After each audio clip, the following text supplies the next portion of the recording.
ونحن إذ نضع أسس هذا المستقبل فإننا لا نغفل عن نبض القلب العربي الذي يخفق اليوم في غزة الجريحة المحاصرة المنكوبة تحت القصف، التي تقف ببطولة في وجه آلة العدوان.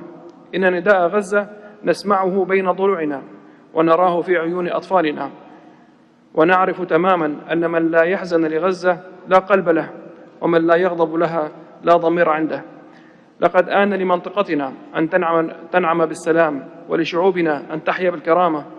آن للدم العربي أن يكف عن الهدر، وللبوصلة أن تعود إلى اتجاهها الصحيح. أيها السيدات والسادة، سوريا كانت وستبقى جزءاً من قلب هذه الأمة، وهي اليوم تمد يدها إليكم من منطلق الشراكة والمسؤولية والرغبة في بناء مستقبل يليق بتاريخنا ويصون أوطاننا ويحقق طموحات شعوبنا.